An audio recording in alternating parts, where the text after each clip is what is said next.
ಪ್ರಮಾಣಾಯ ನಮಃ ಜ್ಞಾನಾಯ ನಮಃ. ಪ್ರಮಾಣ ಲಕ್ಷಣದಲ್ಲಿ ಸಾಧ್ಯ ಪ್ರಸಿದ್ಧಿ ಅನ್ನೋದು ದೋಷ ಅಲ್ಲ ಅನ್ನೋದನ್ನ ಇವತ್ತೀಗ ನೋಡಬೇಕಾಗಿದೆ. ಈ ವಿಷಯ ಮೂಲ ಟೀಕಾದಲ್ಲಿ ಬಂದಿಲ್ಲ, ಮೂಲ ಆಚಾರ್ಯರ ವಾಕ್ಯದಲ್ಲಿ ಬಂದಿಲ್ಲ. ಆಶ್ರಯ ಸಾಧ್ಯ ವ್ಯಧಿಕರಣಾಸಿದ್ಧಯ ನ ದೂಷಣಂ ಸರ್ವತ್ರ ವ್ಯಾಪ್ತಿದೇವ ಪ್ರಯೋಜಕ. ಇದು ಆಚಾರ್ಯರ ಒಂದು ಮೂಲ ಸೂತ್ರ.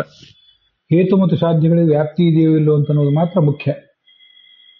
ಹಾಗೆ ಸಾಧ್ಯವೂ ಕೂಡ ಅಪ್ರಸಿದ್ಧ ಆದ್ರೂ ಅವೆರಡರ ನಡುವೆ ವ್ಯಾಪ್ತಿ ಇದ್ರೆ ಸಾಕು.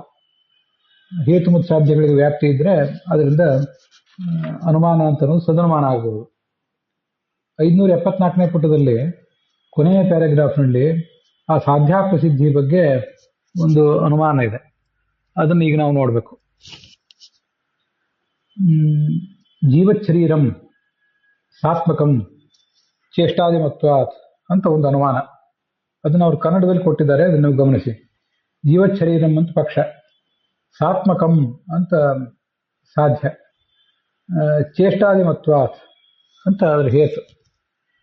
ಇದನ್ನು ಗಮನಿಸಿ. ಇಲ್ಲಿಗ ಈ ಅನುಮಾನದಲ್ಲಿ ದೇಹಾತಿರಿಕ್ತನಾದ ಆತ್ಮ ಒಬ್ಬ ಇದ್ದಾನೆ ಅಂತ ಸಮರ್ಥನೆ ಮಾಡಲಿಕ್ಕೆ ಹೊರಟಿದ್ದಾರೆ. ಜೀವತ್ ಶರೀರ, ಸಪ್ತ ಶರೀರದಲ್ಲಂತೂ ಆತ್ಮ ಇರೋದೇ ಇಲ್ಲ. ಜೀವತ್ ಶರೀರ ಅಂತ ಅದಕ್ಕೆ ಪಕ್ಷ ಇಟ್ಕೊಂಡಿರೋದು. ಸಾತ್ಮಕಂ ಅಂತ ಸಾಧ್ಯ, ಅದು ಆತ್ಮನಿಂದ ಕೂಡಿದೆ ಅಂತ. ಆತ್ಮನಾ ಸಹಿತಂ ಸಾತ್ಮಕಂ ಅಂತ ಅಲ್ಲಿ ಸ್ವಾರ್ಥಕ ಪ್ರತ್ಯಯ. ಚೇಷ್ಟಾದಿಮತ್ವಾತ್, ಚೇಷ್ಟ ಅಂದ್ರೆ ಚಲನೆ ಇತ್ಯಾದಿಗಳಿದೆ, ಹಸಿವು ಆಗ್ತದೆ, ನೀರಡಿಕೆ ಆಗ್ತದೆ, ಬೆಳೀತದೆ, ಹೀಗೆಲ್ಲ ಇರೋದ್ರಿಂದ ಅದರಲ್ಲಿ ಸಾತ್ಮಕತ್ವ ಎಂಬ ಸಾಧ್ಯ ಇದೆ. ಯಾಕೆಂದ್ರೆ ಚೇಷ್ಟ ಮೊದಲಾದ ಹೇತುಗಳಿರೋದ್ರಿಂದ ಅಂತ.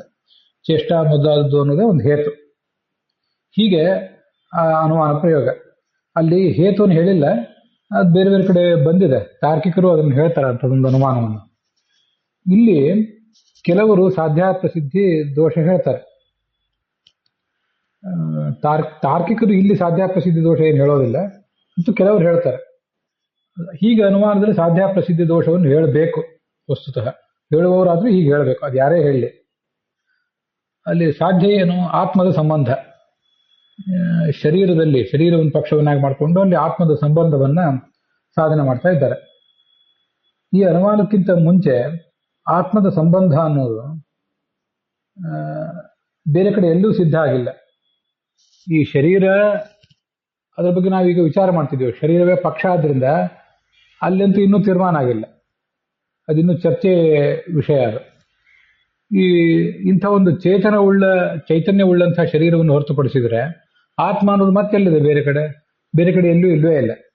ಎದುರುಗಡೆ ಕೂತವನು ನಾಸ್ತಿಕ ಆದ್ರಿಂದ, ಆತ್ಮನನ್ನೇ ಒಪ್ಪದೇ ಇರುವ ನಾಸ್ತಿಕ ಆದ್ರಿಂದ ಅವನಿಗೆ ಎಲ್ಲಾ ಶರೀರಗಳು ಕೂಡ, ಪ್ರಾಣಿ, ಪಕ್ಷಿ, ಮೀನುಗಳು, ದೇವತೆಗಳು, ಹೀಗೆ ಪ್ರತಿಯೊಂದು ದೇಹವೂ ಕೂಡ ಅದು ಅವನ ದೃಷ್ಟಿಯಿಂದ ಜಡವೇ ಆಗ್ತದೆ. ಅಲ್ಲಿ ಎಲ್ಲಿಯೂ ಆತ್ಮ ಅಂತ ಅನ್ನೋದು ಇರೋದೇ ಇಲ್ಲ. ಅದರಿಂದ ಅನುಮಾನ ಪ್ರಯೋಗಕ್ಕಿಂತ ಮುಂಚೆ ಇನ್ನೆಲ್ಲೂ ಕೂಡ ಆತ್ಮ ಸಂಬಂಧ ತಿಳಿದಿಲ್ಲ. ಈ ಶರೀರದಲ್ಲಿ ಹೊರತು ಇನ್ನೆಲ್ಲೂ ತಿಳಿದಿಲ್ಲ. ಶರೀರದಲ್ಲಿಯೂ ಕೂಡ ನಿಶ್ಚಯ ರೂಪವಾಗಿ ತಿಳಿದಿಲ್ಲ. ಯಾಕಂದ್ರೆ ಶರೀರ ಪಕ್ಷ ಅಂದ್ರೆ ಎಲ್ಲಿ ಸಂದೇಹ ಇದೆಯೋ ಇನ್ನು ಅದೇ ಪಕ್ಷ ಅಂತ ನಾವು ಹೇಳ್ತೇವೆ. ಅಲ್ಲಿ ಆ ಶರೀರ ಎಂಬುದು ಪಕ್ಷ, ಅಲ್ಲಿ ಆತ್ಮ ಸಂಬಂಧ ಅನ್ನೋದು ಅನುಮಾನದಿಂದ ಇನ್ನೂ ಸಿದ್ಧವಾಗಬೇಕಾಗಿದೆ. ಆದ್ದರಿಂದ ಇಲ್ಲಿ ಅನುಮಾನಕ್ಕಿಂತ ಮೊದಲೇ ಸಾಧ್ಯ ಅಂತ ಅನ್ನೋದು ಅಪ್ರಸಿದ್ಧ.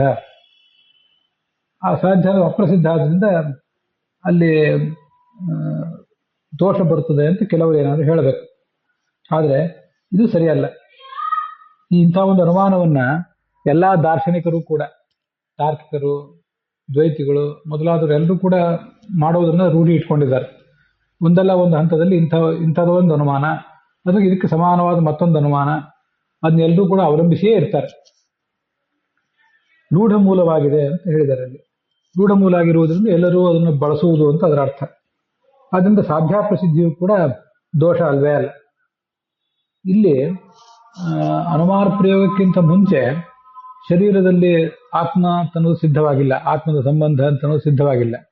ಯಾಕೆಂದ್ರೆ ಈ ಶರೀರ ಅನ್ನುವ ಪಕ್ಷ ಅದಿನ್ನೂ ಸಂದೇಹಕ್ಕೆ ವಿಷಯ ಆಗಿದೆ ಅಂತ ಇಷ್ಟು ಬಂತು. ಇಲ್ಲಿ ಪ್ರಾಸಂಗಿಕವಾಗಿ ಒಂದು ವಿಚಾರವನ್ನು ನಾವು ಗೊತ್ತಿರಬೇಕು. ಅನುಮಾನದ ಉದ್ದೇಶ ಎಲ್ಲಿ ಸಂದೇಹ ಇದೆಯೋ ಅಲ್ಲಿ ಮಾತ್ರ ಒಂದು ಸಾಧ್ಯವನ್ನು ಸಾಧನೆ ಮಾಡುವುದು ಅಲ್ಲ. ಕೆಲವು ಕಡೆ ಸಂದೇಹ ಇದ್ದೇ ಹೋದ್ರೂ ಕೂಡ, ಸ್ಪಷ್ಟವಾದ ತಿಳುವಳಿಕೆ ಇದ್ರೂ ಕೂಡ ಅದನ್ನು ಮತ್ತೆ ಮನನ ಮಾಡಬೇಕು ಅಂತ ಬಯಸ್ತಾರೆ ಕೆಲವರು. ಮನನ ಮಾಡಬೇಕು ಅಂತ ಹೊರಟಾಗ ಅಲ್ಲಿ ಮತ್ತೊಂದು ಅನುಮಾನವನ್ನು ಪ್ರಯೋಗ ಮಾಡೇ ಮಾಡ್ತಾರೆ. ಪ್ರತ್ಯಕ್ಷದಿಂದಲೋ ಅಥವಾ ಆಗಮದಿಂದಲೋ ಇರುವವು 3 ಪ್ರಮಾಣ.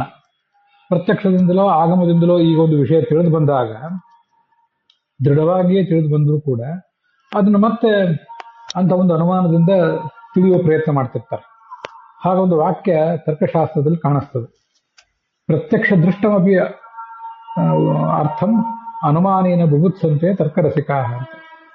ಒಂದು ವಿಷಯ ಪ್ರತ್ಯಕ್ಷದಿಂದ ತಿಳಿದು ಬಂದಿದೆ ಅಥವಾ ಆಗಮದಿಂದ ತಿಳಿದು ಬಂದಿದೆ, ಅಂಥ ವಿಷಯವನ್ನೂ ಕೂಡ ತರ್ಕರಸಿಕಾ, ತರ್ಕದಲ್ಲಿ ಆಸಕ್ತಿ ಇದ್ದವರು, ಅನುಮಾನ ಪ್ರಯೋಗದಲ್ಲಿ ಆಸಕ್ತಿ ಇದ್ದವರು ಅನುಮಾನೇನ ಬುಭುತ್ಸಂತೆ ಅಂದ್ರೆ ತಿಳಿಯಲು ಬಯಸ್ತಾರೆ, ಅನುಮಾನದ ಮೂಲಕ ತಿಳಿಯಕ್ಕೆ ಬಯಸ್ತಾರೆ ಅಂತಿದೆ. ಆದ್ರಿಂದ ಒಂದು ವೇಳೆ ನಿಶ್ಚಯ ಇದ್ರೂ ಕೂಡ ಆ ಥರದ ಪ್ರಯೋಗ ಮಾಡುವುದು ಕಂಡಿದೆ. ಅದನ್ನೆಲ್ಲ ತರ್ಕಶಾಸ್ತ್ರದಲ್ಲೇ, ನ್ಯಾಯ ಸಿದ್ಧಾಂತದಲ್ಲೇ ಅದನ್ನು ಒಪ್ಪಿದ್ದಾರೆ. ಪಕ್ಷದ ಲಕ್ಷಣ ಏನು ಅಂತಂದ್ರೆ ಎಲ್ಲಿ ಸಂದೇಹ ಇದೆಯೋ ಅದೇ ಪಕ್ಷ ಅಂತ ಏನಾಗಬೇಕಾಗಿಲ್ಲ. ನಿಶ್ಚಯ ಇದ್ರೂ ಕೂಡ ಮತ್ತೆ ಅಲ್ಲಿ ಸಾಧನೆ ಮಾಡಬೇಕು ಅಂತ ಅಪೇಕ್ಷೆ ಇದ್ರೆ ಅದನ್ನ ಅಂಥ ಹೇತು ಮತ್ತು ಸಾಧ್ಯಗಳ ಮೂಲಕ ಅದನ್ನು ಸಾಧನೆ ಮಾಡ್ಬೋದು. ಆದ್ರಿಂದ ಅದೇನು ತಪ್ಪಲ್ಲ ಅಂತ ಎಲ್ಲರೂ ಕೂಡ ಒಪ್ಕೊಂಡಿದ್ದಾರೆ. ಅದರಿಂದ ಸಾಧ್ಯಾಪ್ರಸಿದ್ಧಿ ಅನ್ನೋದು ದೊಡ್ಡ ದೋಷ ಏನಲ್ಲ.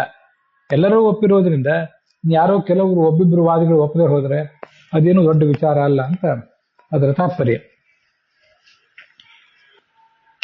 ಇಂಥ ಅನುಮಾನಗಳನ್ನ ಎಲ್ಲ ದಾರ್ಶನಿಕರು ಪ್ರಯೋಗ ಮಾಡ್ತಾರೆ ಅಂತ ಬಂದಿದೆಯಲ್ಲ, ಇಲ್ಲಿ ಕೆಲವು ವಿಷಯಗಳನ್ನ ನಾವು ತಿಳ್ಕೊಳ್ಬೇಕು. ಜೀವಶರೀರಂ ಸಾತ್ಮಕಂ ಅಂದ್ರೆ ಈ ಒಂದು ಬದುಕಿರೋ ಶರೀರ ಆತ್ಮದಿಂದ ಕೂಡಿದೆ ಅಂತ ಅನುಮಾನ ಪ್ರಯೋಗ ಮಾಡಿದ್ರಲ್ಲ, ಅನುಮಾನ ಪ್ರಯೋಗ ಮಾಡುವವರು ಕೆಲವು ಸರಿ ಈ ತರ ಮಾಡ್ತಾರೆ. ಈ ಸಾಧ್ಯಾಪ್ರಸಿದ್ಧಿ ದೋಷವನ್ನ ನಿವಾರಣೆ ಮಾಡ್ಕೊಳ್ಳಿಕ್ಕೋಸ್ಕರ ಈ ಬದುಕಿರುವ ಶರೀರದಲ್ಲಿ ಒಂದೇನೋ ವಿಶಿಷ್ಟವಾದದ್ದಿದೆ, ಇಷ್ಟೇ ಸಾಧನೆ ಮಾಡ್ತಾರೆ. ಆತ್ಮ ಅಂತ ಶಬ್ದ ಪ್ರಯೋಗ ಮಾಡಿಬಿಟ್ರೆ ಅನಾದಿ ನಿತ್ಯನಾದ ಆತ್ಮ ಇನ್ನೂ ಸಿದ್ಧವಾಗಿಲ್ವಲ್ಲ ಅಂತ ಮತ್ತೆ ಯಾರೋ ತಕರಾರು ಮಾಡ್ತಾರೆ. ಅದಕ್ಕಾಗಿ ಜೀವತ್ ಶರೀರಂ ಏನೋ ಒಂದು ವಿಶಿಷ್ಟವಾದದ್ದು ಉಳ್ಳದ್ದಾಗಿದೆ, ಅದು ಸಾಧ್ಯ. ಕಿಂಚಿತ್ ವೈಶಿಷ್ಟ್ಯಯುಕ್ತಂ ಕಿಂಚಿತ್ ವಿಶಿಷ್ಟಂ ಅಂತ ಹೀಗೆ ನಾನು ಕೆಲವು ಕಡೆ ಬೇರೆ ಕಡೆ ಕಂಡು ಬಂದಿದೆ, ಅದನ್ನ ನೆನಪು ಮಾಡ್ಕೊಂಡು ಹೇಳ್ತಿದ್ದೇನೆ. ಏನೋ ಒಂದು ಎಕ್ಸ್ಟ್ರಾ ಅಲ್ಲಿದೆ.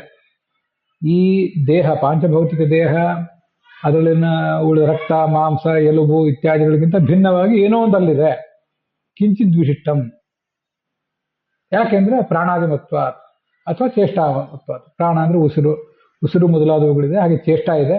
ಆದ್ರಿಂದ ಏನೋ ಒಂದು ವೈಶಿಷ್ಟ್ಯ ಅಲ್ಲಿದೆ ಅಂತ ಮೊದಲು ಸಾಧನೆ ಮಾಡ್ತಾರೆ. ಅದು ಏನು ವೈಶಿಷ್ಟ್ಯ? ಈ ನಮಗೆ ಗೊತ್ತಾಗುವಂತೆ ಶರೀರವನ್ನ ಡಿಸೆಕ್ಟ್ ಮಾಡಿ ನೋಡಿದ್ರೆ ಅಲ್ಲಿ ಎಲುಬು, ಮಾಂಸ, ಮಜ್ಜ, ರಕ್ತ, ಧಾತುಗಳು ಇತ್ಯಾದಿಗಳೆಲ್ಲ ಕಾಣಿಸ್ತವೆ.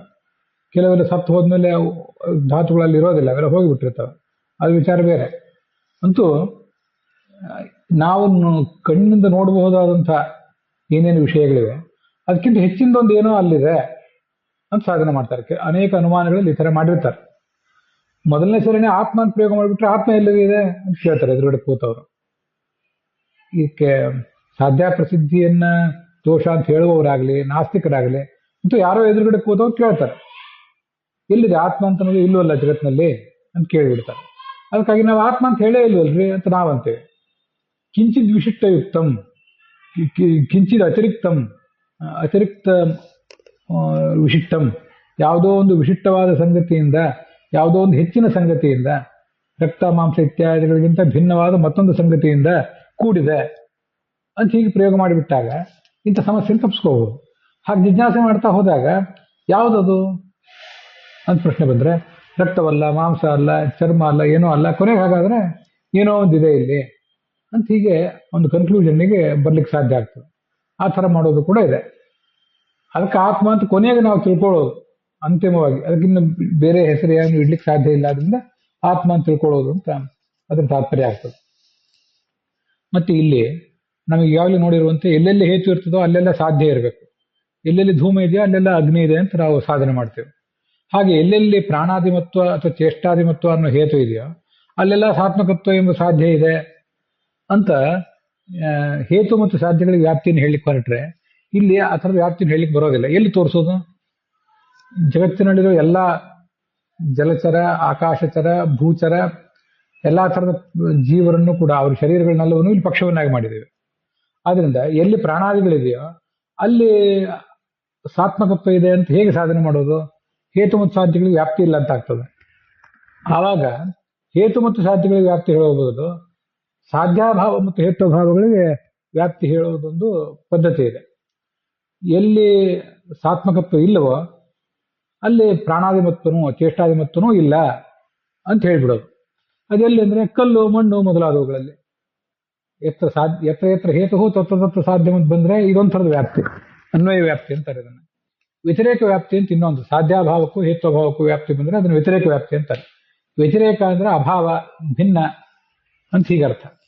ಎಲ್ಲಿ ಸಾತ್ಮಕತ್ವ ಅನ್ನೋದು ಇಲ್ಲವೋ ಅಲ್ಲಿ ಅಂದ್ರೆ ಕಲ್ಲು, ಮಣ್ಣು ಮೊದಲಾದವುಗಳಲ್ಲಿ ಈ ಚೇಷ್ಟಾದಿಮತ್ವ ಇತ್ಯಾದಿ ಪ್ರಾಣಾದಿಮತ್ವ ಅಂತ ಹೇತು ಕೂಡ ಇಲ್ಲ.